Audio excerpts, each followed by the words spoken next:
விற்பனை நிலவரம். திருப்பத்தூர் மாவட்டம் ஆம்பூர் அருகே உள்ள சோளூர் பகுதியில் மளிகை கடையில் பதுக்கி வைத்து குட்கா உள்ளிட்ட போதைப் பொருட்களை விற்பனை செய்த கடை உரிமையாளர் சிக்கினார். அவரது கடையில் 5 கிலோ குட்கா உள்ளிட்ட போதைப் பொருட்கள் பறிமுதல் செய்யப்பட்டது.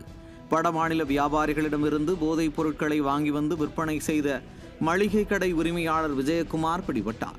சர்வதேச அளவில் போதைப் பொருட்களின் கேந்திரமாக தமிழகத்தை மாற்றியதே ஸ்டாலின் அரசின் சாதனை என பொதுமக்கள் வேதனை தெரிவித்துள்ளனர். தமிழ்நாட்டிலிருந்து இலங்கைக்கு கடத்தப்பட்ட 304 கிலோ கஞ்சா பறிமுதல் செய்யப்பட்டது. உடுத்துறை கடற்கரையில் இலங்கை கடற்படையினர் நடத்திய சோதனையில் ஃபைபர் படகில் இருந்த 304 கிலோ கஞ்சா பண்டல்கள் கைப்பற்றப்பட்டன. இது தொடர்பான விசாரணையில் மருதன்கேணி பகுதியைச் சேர்ந்த ஒருவர் சிக்கினார்.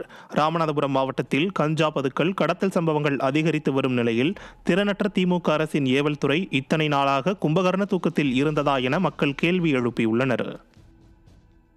சென்னை பல்லாவரத்தில் கஞ்சா விற்பனையில் ஈடுபட்ட இளைஞர் சிக்கினார்.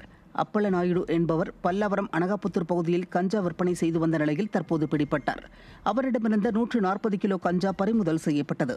அவர் மீது ஆந்திரா பகுதியில் ஏற்கனவே கஞ்சா வழக்குகள் நிலுவையில் உள்ளது குறிப்பிடத்தக்கது. திராவிட மாடல் ஆட்சியில் தொழில் முதலீட்டாளர்களை விட கஞ்சா தொழிலில் முதலீடு செய்பவர்களே அதிகம் என்ற விமர்சனம் எழுந்துள்ளது.